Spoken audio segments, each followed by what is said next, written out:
आप देख रहे हैं कमल राष्ट्रीय। मैं हूं आपके साथ मानसी जैन। आइए नजर डालते हैं इस वक्त की हेडलाइंस पर। आंध्र प्रदेश के मुख्यमंत्री वाईएस जगन मोहन रेड्डी ने प्रधानमंत्री नरेंद्र मोदी से दिल्ली में की मुलाकात। गुजरात में बीजेपी पर अरविंद केजरीवाल का बड़ा हमला, कहा 27 साल की सरकार में आ गया अहंकार। 2 दिन के गुजरात दौरे पर जाएंगे प्रधानमंत्री नरेंद्र मोदी, कई प्रोजेक्ट का करेंगे उद्घाटन। बिहार में नई सरकार बनने के बाद नौकरी मांगने पर मिली लाठी, शिक्षक अभ्यर्थी बोले तेजस्वी यादव ने किया था वादा। डिप्टी सीएम मनीष सिसोदिया का दावा, मुझे मिला मुख्यमंत्री बनने का ऑफर। आंध्र प्रदेश के मुख्यमंत्री वाईएस जगन मोहन रेड्डी ने सोमवार को प्रधानमंत्री नरेंद्र मोदी से दिल्ली में मुलाकात की। प्रधानमंत्री कार्यालय ने एक ट्वीट में ये जानकारी दी। प्रधानमंत्री कार्यालय ने जगन रेड्डी और पीएम मोदी की मुलाकात से जुड़ी कुछ तस्वीरें भी शेयर की। बता दें कि विगत 3 महीने के भीतर रेड्डी और मोदी के बीच हुई इस दूसरी मुलाकात है। हालांकि दोनों नेताओं के बीच में क्या बातें हुई, फिलहाल इस बारे में कोई आधिकारिक जानकारी नहीं दी गई है, लेकिन सूत्रों का कहना है कि मुख्यमंत्री ने इस दौरान पोलावरम परियोजना और राहत और पुनर्वास पैकेज से संबंधित मुद्दों पर प्रधानमंत्री से चर्चा की है। वहीं ये भी माना जा रहा है कि वाईएसआर कांग्रेस के एनडीए में शामिल होने की भी चर्चाएं चल रही हैं। इस बात पर भी ध्यान देना होगा कि आंध्र प्रदेश में जब से वाईएसआर कांग्रेस की सरकार बनी है, तब से ही मुख्यमंत्री वाईएस जगन मोहन रेड्डी के रिश्ते प्रधानमंत्री मोदी से मधुर रहे। इसके चलते हाल ही में हुए राष्ट्रपति और उपराष्ट्रपति चुनाव में भी वाईएसआर कांग्रेस ने राष्ट्रीय जनतांत्रिक गठबंधन के उम्मीदवार का समर्थन किया था। वहीं राजनीतिक गलियारों में भी यही चर्चा है कि जेडीयू के एनडीए से अलग होने के बाद बीजेपी भी किसी बड़े क्षेत्रीय दल की तलाश कर रही है।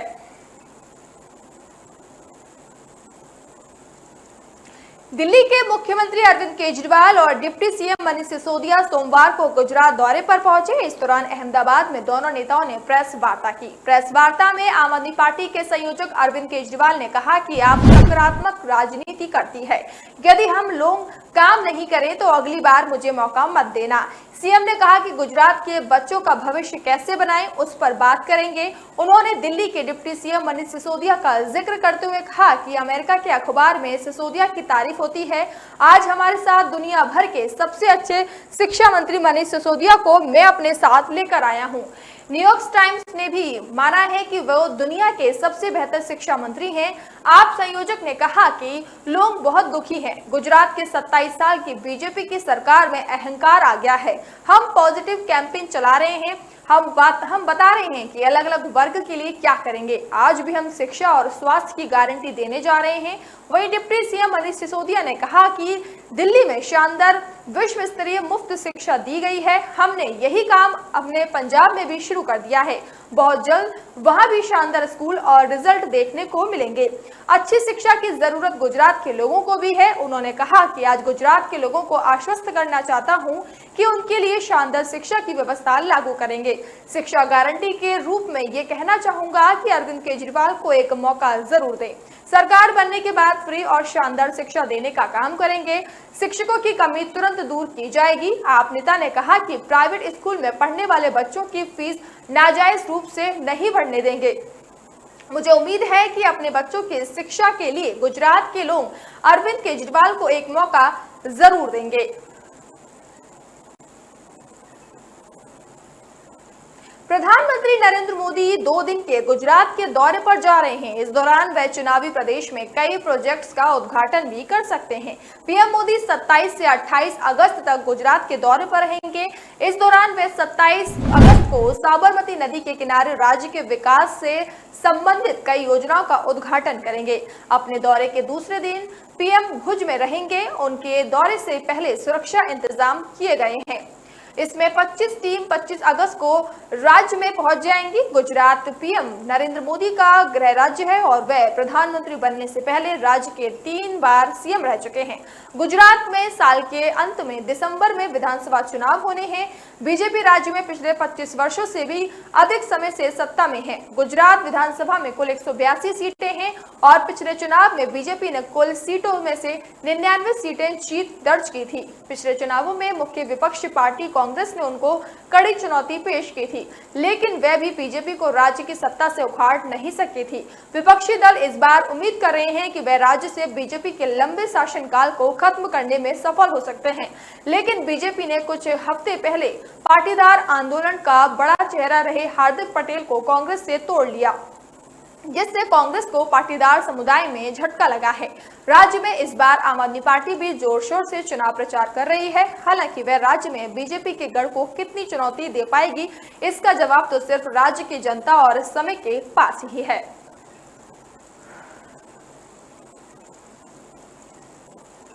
राजधानी पटना में सोमवार को शिक्षक अभ्यर्थियों ने 7वें चरण की बहाली की मांग को लेकर प्रदर्शन किया। इस दौरान पुलिस की ओर से खूब लाठी चलाई गई, कई अभ्यर्थियों को चोट लगी, वहीं कई शिक्षक अभ्यर्थियों के तो सिर तक फट गए, खून निकलने लगा। बीते 21 दिनों से गर्दनवी बाग धरना स्थल पर 2019 के क्वालिफाइड शिक्षक अभ्यर्थी आज डाक बंगला चौराहा पहुंचे थे। यहां प्रशासन ने सभी अभ्यर्थियों को रोक दिया। शिक्षक अभ्यर्थियों की मांग थी कि अविलंब बहाली प्रक्रिया शुरू की जाए। शिक्षक अभ्यर्थियों का कहना है कि वे 2019 से बहाली का इंतजाम कर रहे हैं। 3 साल होने के बावजूद सरकार सिर्फ आश्वासन दे रही है। एक शिक्षक अभ्यर्थी ने कहा कि राज्य बनने से पहले तेजस्वी यादव ने कहते थे कि वे पहली कैबिनेट की बैठक में आप लोगों की बहाली प्रक्रिया शुरू होगी, वो अभी सरकार में नहीं है। उन्होंने ये भी कहा था कि शिक्षा मंत्री बदलने से कुछ नहीं होगा, सरकार बदलिए। अब तो तेजस्वी यादव सरकार में आ गए हैं। शिक्षक अभ्यर्थियों ने कहा कि शिक्षा मंत्री नए आए हैं, लेकिन उनके अधिकारी तो पुराने हैं। 1 घंटे मीटिंग कर बात की जा सकती है और काम शुरू हो सकता है। हम लोगों को भविष्य अंधकार में जा रहा है। अभ्यर्थियों ने कहा, आज करो या मरो की सोच रख कर आए हैं। इस दौरान अभ्यर्थियों ने कहा कि 7वें चरण के 1 से 8 तक के नोटिफिकेशन को लेकर सरकार सीरियस नहीं है। शिक्षा विभाग के अपर मुख्य सचिव दीपक कुमार सिंह को जल्द नोटिफिकेशन निकालना चाहिए। इधर डाक बंगला चौराहे पर पटना के एसडीएम के सिंह की गुंडागर्दी देखने को मिली। कई छात्रों पर उन्होंने इस तरह लाठी चलाई कि खून तक निकल गया। एक शिक्षक अभ्यर्थी का सिर फट गया। इतना ही नहीं, उन्होंने मीडिया कर्मियों पर भी लाठी चलाई। बाद में उन्हें मौके से वापस भेज दिया गया। दिल्ली के डिप्टी सीएम मनीष सिसोदिया ने सोमवार को एक ऐसा दावा किया जिसके बाद राष्ट्रीय राजधानी के राजनीतिक गलियारों में आरोप प्रत्यारोप का दौर और तेज हो गया। सिसोदिया ने दावा किया कि उन्हें आम आदमी पार्टी तोड़कर भारतीय जनता पार्टी में शामिल होने का मैसेज भेजा गया था। उनके इस दावे के बाद पार्टी की प्रवक्ता आतिशी ने दावा किया कि सिसोदिया को मुख्यमंत्री बनाने की पेशकश की थी। अब सिसोदिया ने भी इस दावे की पुष्टि करते हुए प्रतिक्रिया दी है। दिल्ली के सीएम और आप के संयोजक अरविंद केजरीवाल के साथ 2 दिवसीय दौरे पर गुजरात पहुंचे सिसोदिया ने कहा, मुझे एक टेक्स्ट मैसेज मिला जिसमें कहा गया था कि अगर वे पार्टी को तोड़कर छोड़ें और बीजेपी में शामिल हो तो उन पर से सीबीआई और ईडी की जांच वापस ले जाएगी। और आप नेता ने दावा किया कि इस टेक्स्ट मैसेज में उन्हें मुख्यमंत्री बनाने का वादा भी किया गया था। अहमदाबाद में पत्रकारों से बात करते हुए सिसोदिया ने कहा कि मैं राजनीति में मुख्यमंत्री बनने नहीं बल्कि देश भर में अच्छी शिक्षा व्यवस्था बनाने आया हूं। सिसोदिया ने कहा कि केजरीवाल जी मेरे राजनीतिक गुरु हैं। मैं राजनीति में सिर्फ देश के हर बच्चे को शानदार शिक्षा देने आया हूं। सिसोदिया ने इससे पहले दावा किया था कि बीजेपी ने उन्हें खुद से जुड़ने पर उनके खिलाफ सभी मामले बंद करने का प्रस्ताव दिया। सिसोदिया ने अपने खिलाफ लगे सभी आरोपों को झूठा करार देते हुए कहा कि वे साजिशकर्ताओं और भ्रष्ट लोगों के सामने कभी नहीं झुकेंगे। सिसोदिया ने ट्वीट किया, मेरे पास बीजेपी का संदेश आया, आप छोड़कर बीजेपी में आ जाओ, आपके खिलाफ सीबीआई और ईडी के सारे मामले बंद करवा दिए जाएंगे। बता दें, केंद्रीय अन्वेषण ब्यूरो ने दिल्ली आबकारी नीति के क्रियान्वयन में कथित अनियमितताओं के संबंध में दर्ज एक प्राथमिकी में सिसोदिया समेत 15 अन्य लोगों तथा संस्थाओं को नामजद किया है।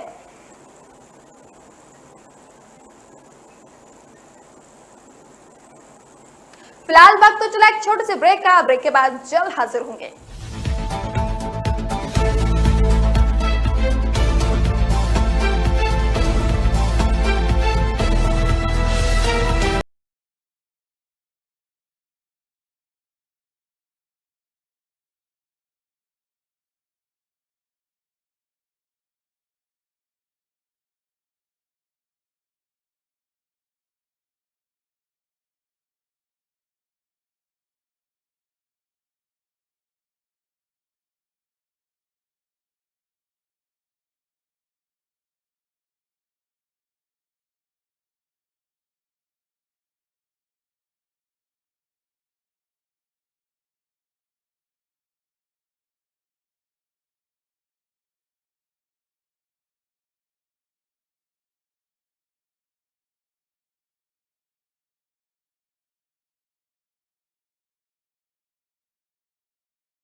में एक बार फिर से आप सभी का स्वागत है। बिहार के मुख्यमंत्री नीतीश कुमार के प्रधानमंत्री पद का दावेदार होने को लेकर अटकलों का दौर जारी है। इस बीच बिहार के उप मुख्यमंत्री तेजस्वी यादव ने एक बड़ा बयान दिया है। उन्होंने कहा है कि अगर विपक्ष विचार करे तो नीतीश कुमार प्रधानमंत्री पद के सशक्त दावेदार हो सकते हैं। उन्होंने कहा कि नीतीश कुमार के पास 37 साल से अधिक का संसदीय और प्रशासनिक अनुभव है। उन्होंने कहा कि नीतीश कुमार की साख भी अच्छी है। तेजस्वी यादव ने न्यूज एजेंसी पीटीआई को दिए इंटरव्यू में ये बात कही। बिहार में महागठबंधन सरकार की वापसी के साथ ही बीजेपी की ओर से जंगल राज की वापसी के दावे के सवाल पर तेजस्वी ने इसे थका हुआ प्रवचन और भेड़िया आया का एक बेहतरीन उदाहरण बताया। उन्होंने कहा कि जेडीयू, आरजेडी, कांग्रेस और अन्य दलों का एकजुट होना और महागठबंधन सरकार का सत्ता में आना विपक्षी एकता के लिए शुभ संकेत है। तेजस्वी ने कहा कि ये इस बात का संकेत है कि अधिकांश विपक्षी दल देश के सामने बड़ी चुनौती को पहचानते हैं। इसमें बीजेपी का आधिपत्य भी शामिल है। वो पैसे, मीडिया और मशीनरी के दम पर भारतीय समाज और राजनीति से सभी तरह की विविधता को खत्म करने की तुली हुई है। उन्होंने कहा कि यह क्षेत्रीय प्रतिनिधित्व, सामाजिक न्याय और विकास का भी मामला है। बिहार के उप मुख्यमंत्री ने कहा कि बीजेपी की सहकारी संघवाद की सभी बातों के बाद भी उसकी कोशिश लगातार क्षेत्रीय विषमताओं को नजरअंदाज करने की रही है। बिहार पर विशेष ध्यान देने की जरूरत है, इससे कोई इनकार नहीं कर सकता। लेकिन क्या हमें केंद्र से कुछ मिला? बिल्कुल नहीं। तेजस्वी ने जोर देकर कहा कि क्षेत्रीय दलों और अन्य प्रगतिशील राजनीतिक गुटों को अपने संकीर्ण हितों और हानि से हटकर देखना होगा और गणतंत्र बचाना होगा। उन्होंने कहा कि अगर हमने अभी से नहीं रोका तो इसका पुनर्निर्माण बहुत मुश्किल हो जाएगा। जब उनसे ये पूछा गया कि क्या नीतीश कुमार 2024 के चुनाव में प्रधानमंत्री पद के उम्मीदवार के लिए सबसे उपयुक्त हैं और क्या वो विपक्ष और उम्मीदवार हो सकते हैं, तेजस्वी ने कहा, मैं ये सवाल माननीय नीतीश जी पर छोड़ता हूं। मैं पूरे विपक्ष की ओर से बोलने का दावा नहीं कर सकता। हालांकि माना जाए तो नीतीश जी निश्चित रूप से एक मजबूत उम्मीदवार हो सकते हैं।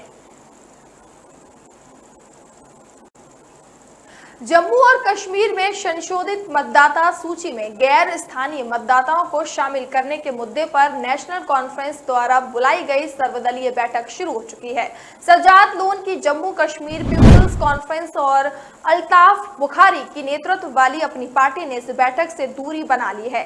नेशनल कॉन्फ्रेंस की इस बैठक के खिलाफ जवाबी रणनीति तैयार करने के लिए बीजेपी ने भी एक बैठक शुरू कर दी है। इस बैठक में मुख्य धारा से जुड़े नेताओं के साथ पूर्व मुख्यमंत्री महबूबा मुफ्ती भी मौजूद हैं, जबकि जम्मू कश्मीर प्रशासन इस मुद्दे पर शनिवार को सफाई दे चुका है।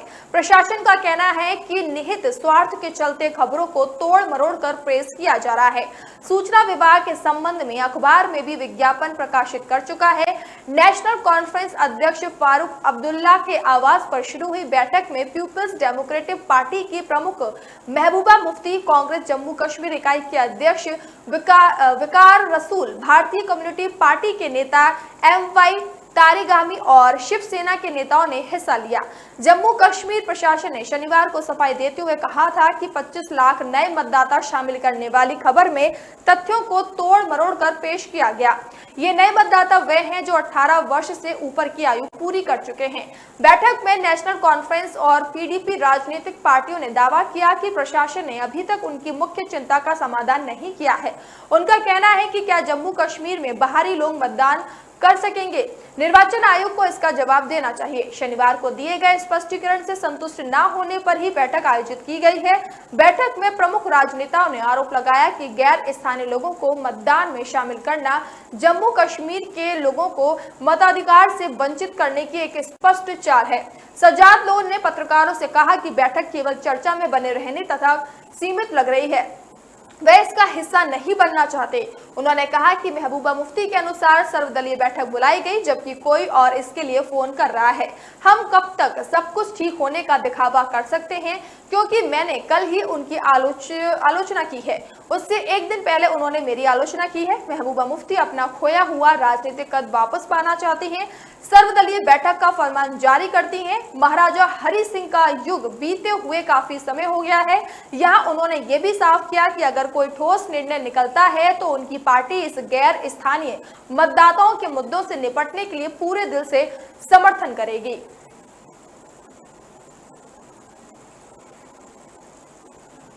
एक तरफ दिल्ली शराब घोटाले को लेकर बीजेपी और आम आदमी पार्टी के बीच जबरदस्त राजनीतिक घमासान जारी है, तो वहीं दूसरी तरफ अब तेलंगाना राष्ट्रीय समिति की विधान परिषद के सदस्य कविता राव बीजेपी के दो नेताओं के खिलाफ मानहानि का केस फाइल करने की तैयारी कर रही हैं। तेलंगाना के मुख्यमंत्री के चंद्रशेखर राव की बेटी कविता का आरोप है कि बीजेपी उनके परिवार की छवि खराब करने की कोशिश कर रही है। उन्होंने बताया कि वे बीजेपी सांसद परवेश वर्मा और बीजेपी के पूर्व विधायक मनजिंदर सिंह सिरसा के खिलाफ इस मामले में मानहानि का केस करेंगी।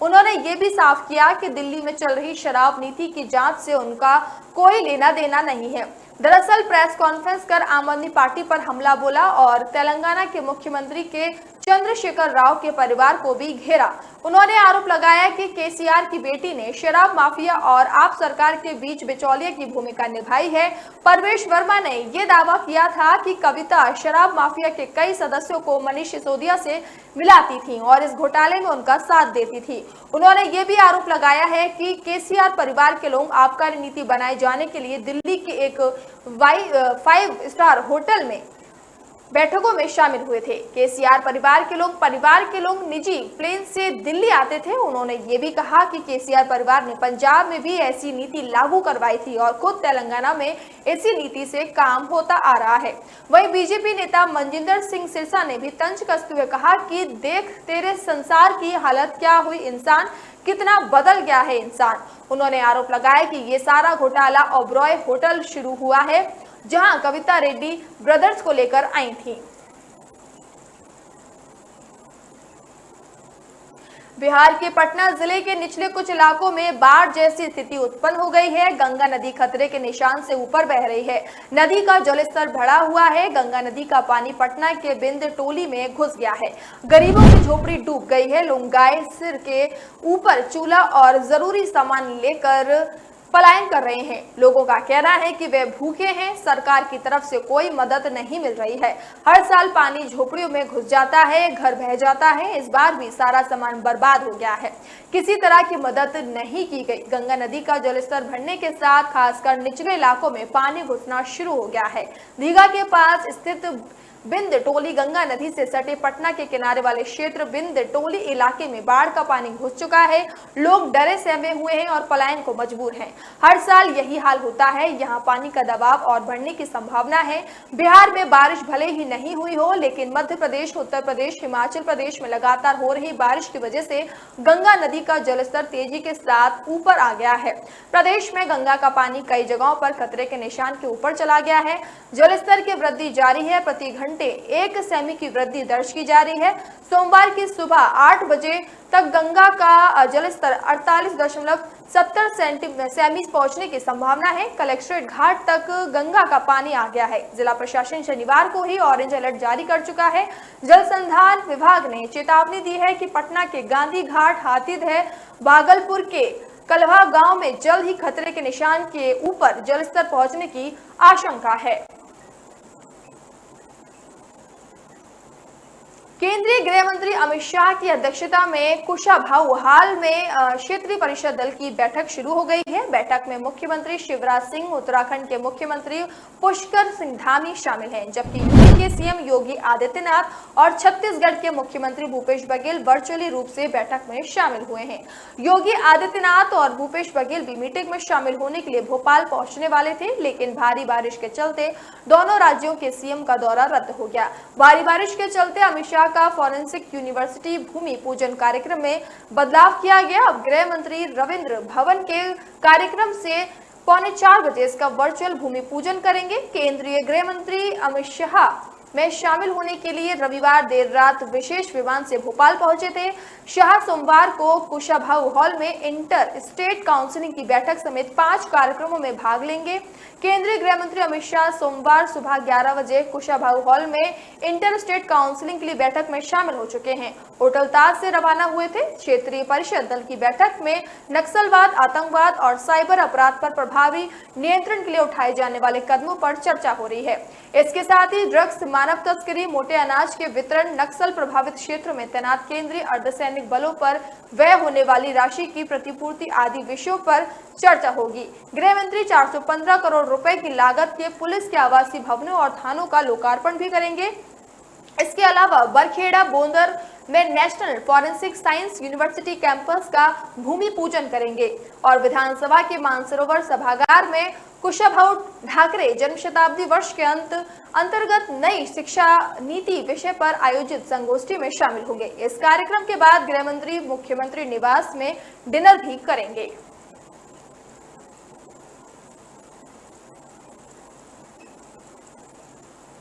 फिलहाल वक्त तो चला एक छोटे से ब्रेक का। ब्रेक के बाद जल्द हाजिर होंगे।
ब्रेक के बाद एक बार फिर से आप सभी का स्वागत है। कांग्रेस की भारत जोड़ो यात्रा के लिए दिल्ली के कॉन्स्टिट्यूशनल क्लब ऑफ इंडिया में देश भर के सिविल सोसाइटी के प्रतिनिधियों और प्रमुख हस्तियों के साथ बैठक की गई। इस बैठक में कांग्रेस सांसद राहुल गांधी भी पहुंचे, जिन्होंने वहां मौजूद लोगों से बातचीत की।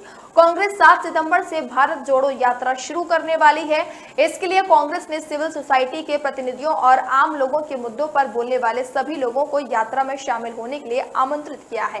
कांग्रेस की ये यात्रा कश्मीर से लेकर कन्याकुमारी तक रहेगी, जिसको लेकर आज सिविल सोसाइटी के प्रतिनिधियों के साथ विचार विमर्श किया गया।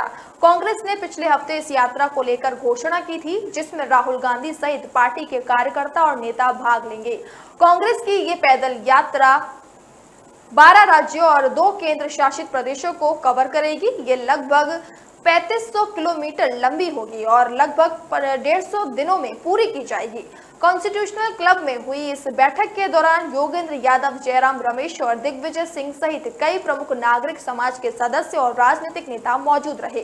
इस कॉन्क्लेव में सबसे पहले सुबह दिग्विजय सिंह ने नागरिक समाज के प्रतिनिधियों को यात्रा का विवरण प्रस्तुत किया और आम लोगों के मुद्दों पर बोलने वालों को इसमें भाग लेने के लिए आमंत्रित किया। कांग्रेस 23 अगस्त को भारत जोड़ो यात्रा के लिए लोगो और टैगलाइन और वेबसाइट भी लॉन्च कर सकती है। इसके अलावा कांग्रेस हर राज्य में महंगाई के मुद्दे पर हल्ला बोल दिल्ली चलो रैली भी आयोजित कर रही है। आखिर में पार्टी की हल्ला बोल रैली 4 सितंबर को दिल्ली के रामलीला मैदान में होगी।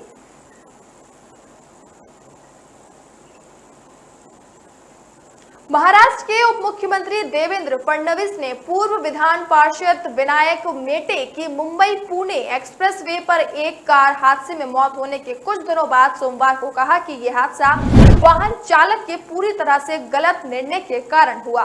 शिव संग्राम पार्टी के 52 वर्षीय नेता मेटे की 14 अगस्त को रायगढ़ जिले में मंडप सुरंग के समीप एक्सप्रेसवे पर उस समय मौत हो गई थी, जब मुंबई की तरफ से जा रही उनकी कार ने एक ट्रक को टक्कर मार दी थी।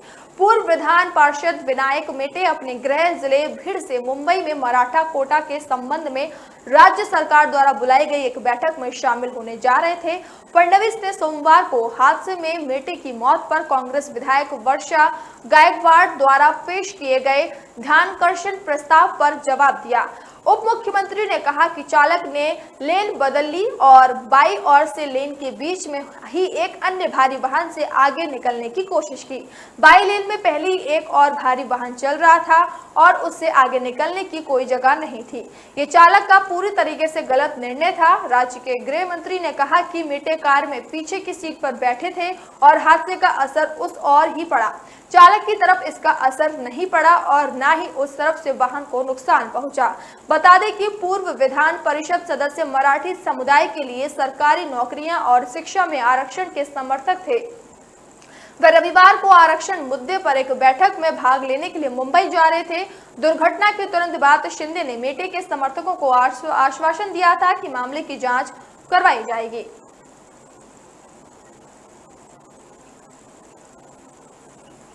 राजस्थान में 15वीं विधानसभा के 7वें सत्र की बैठक एक बार फिर 19 सितंबर से शुरू हो रही है। संसदीय कार्य विभाग के अनुरोध पर विधानसभा सचिवालय ने सत्र की बैठक बुलाने को नोटिफिकेशन जारी कर दिया है। इससे पहले बजट सत्र की बैठक 28 मार्च की शाम अनिश्चितकाल के लिए स्थगित कर दी गई थी। इधर बीजेपी ने राज्यपाल के सत्र बुलाने के अधिकार को सरकार ने अपने पास रखते हुए ऐसे आरोप लगाए जा रहे हैं। भारतीय जनता पार्टी ने कहा कि राज्य सरकार ने राज्यपाल के अधिकार को अपने पास रखने का ट्रेंड बनाया है। ये लोकतांत्रिक व्यवस्था का हनन है। जब से राज्य सरकार पर राजनीतिक संकट आया है वह डरी हुई है।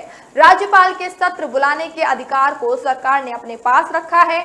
वह जब चाहे तब खुद सत्र बुलाने का पावर रखना चाहते हैं। हम ऐसी व्यवस्था का विरोध करते हैं और राज्यपाल को पूरी स्थिति से अवगत करवाएंगे।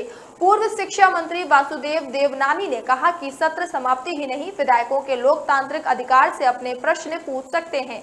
उनको रोकने के लिए गहलोत सरकार के कई मंत्रियों पर आरोप लगते हैं। ऐसे में सरकार सिर्फ आरोपों से बचने के लिए ये तरकीब आजमा रही है। ऐसा करने से राज्यपाल के सत्र बुलाने के अधिकार का भी हनन हो रहा है। विधानसभा में इसका मुद्दा उठाएंगे, साथ ही विधायकों की बैठक में तय करेंगे आगे की क्या रणनीति बनानी है। गुलाब चंद कटियारा ने कहा कि सरकार ने बिना सत्र समाप्त हुए उसी सत्र को फिर से बुलाने का ट्रेंड बनाया है, जो गलत है। पहले सत्र समाप्ति के बाद और नया सत्र बुलाने के बीच हर सप्ताह हर विधायक को एक आंतरिक प्रश्न विधानसभा में देने का अधिकार था। तुरंत आने वाले विषयों को हम पब्लिक के लिहाज से भेज देते हैं, उसका जवाब विभाग की ओर से आता था, जिसका सबसे बड़ा नुकसान तो विधायकों को होना था, जो हो गया है। सत्रवासन नहीं होने पर विधायकों का अधिकार अब खत्म हो गया है। एक तरह से राज्यपाल के अधिकार को काम करने के लिए सरकार ने इसे हाथ में ले लिया है। सत्र समाप्त हुआ नहीं था तो स्पीकर को विधानसभा का सत्र बुलाने का अधिकार है, वह इसे कभी भी बुला सकता है।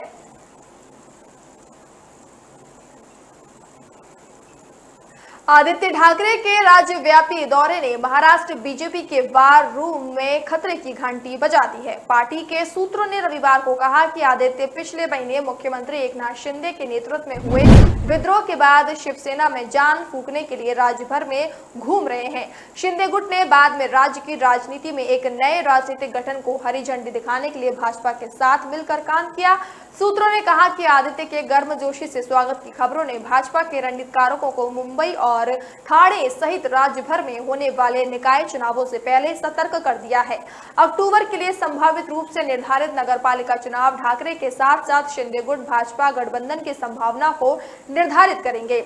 आदित्य ने हाल ही में जलगांव जिले के एक गांव पचौरा में एक अच्छी तरह से उपस्थित पार्टी जम्बोरी को संबोधित किया, जो वर्तमान शासन में एक वरिष्ठ मंत्री गुलाब राय पाटिल का राजनीतिक गढ़ है। शिवसेना के एक कार्यकर्ता ने कहा कि मोतीश्री पर लोगों ने पचौरा की रैली में लगभग भगदड़ की खबरों के बाद राहत की सांस ली, क्योंकि शिव सैनिकों पूर्व मंत्री से मिलने के लिए मंच के करीब पहुंचने के लिए धक्का मुक्की कर रहे थे। बकौल टाइम्स ऑफ इंडिया राज्य भाजपा के रणनीतिकार इस बात से चिंतित हैं कि उद्धव ठाकरे और आदित्य दोनों शिवसेना के विद्रोह की धुन बजाते रहेंगे, जो उनका आरोप है कि सत्ता के लिए विद्रोही की बेलगाम लालसा राज्य में उथल पुथल के लिए जिम्मेदार है।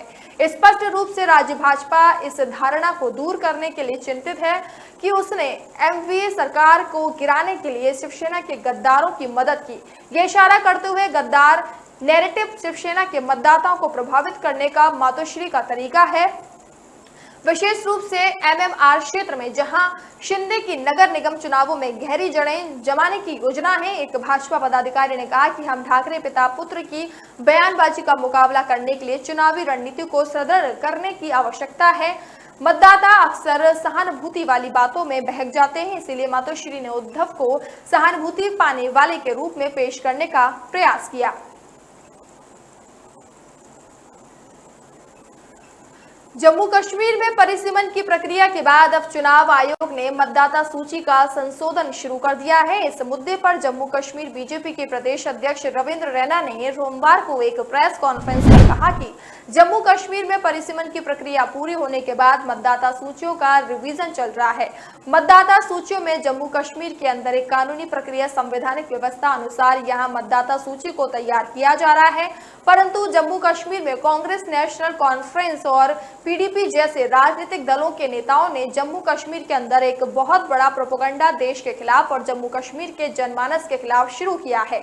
रविंद्र रैना ने कहा कि हम सब जानते हैं कि 18 साल की उम्र के बाद मतदाता सूची में नाम को जोड़े जाना हर एक व्यक्ति का अधिकार है। उन्होंने आगे कहा कि धारा 370 के समापन के बाद हमारे देश के सभी कानून जम्मू कश्मीर में लागू हो चुके हैं और हमारे देश का संविधान उसका एक महत्वपूर्ण कानून the presentation of people's act 1950 है, जो पूरे भारत में लागू है। धारा 370 के समापन के बाद ये जम्मू कश्मीर में लागू हो जाता है। वहीं बीजेपी ने जम्मू कश्मीर की संशोधित मतदाता सूची में गैर स्थानीय मतदाताओं को शामिल करने के मुद्दे पर नेशनल कॉन्फ्रेंस द्वारा बुलाई गई सर्वदलीय बैठक के खिलाफ एक जवाबी रणनीति तैयार करने के मकसद से सोमवार को अपने नेताओं की एक बैठक बुलाई है। PTI ने पार्टी प्रवक्ता के हवाले से कहा कि जम्मू कश्मीर बीजेपी अध्यक्ष रविंद्र रैना ने पार्टी मुख्यालय में वरिष्ठ नेताओं की बैठक बुलाई है। वहीं दूसरी तरफ मतदाता सूची संशोधन को लेकर नेशनल कॉन्फ्रेंस के नेता फारूक अब्दुल्ला ने एक सर्वदलीय बैठक की। बैठक के बाद श्रीनगर में एक प्रेस कॉन्फ्रेंस को संबोधित करते हुए अब्दुल्ला ने कहा कि सभी के लिए मतदान के अधिकार को खोलने के चुनाव आयोग के फैसले से जम्मू कश्मीर के सभी निवासियों की पहचान नष्ट हो जाएगी। उन्होंने कहा कि हमारी बैठक इसी मुद्दे पर थी और सभी राजनीतिक दलों ने इस निर्णय को स्वीकार न करने का फैसला किया। उन्होंने कहा कि हमने LG से 5 दिन पहले सर्वदलीय बैठक बुलाने का अनुरोध किया था, लेकिन जब बैठक नहीं बुलाई गई तो हमें मजबूर होकर सर्वदलीय बैठक बुलानी पड़ी। हम जम्मू में भी सर्वदलीय बैठक बुलाएंगे।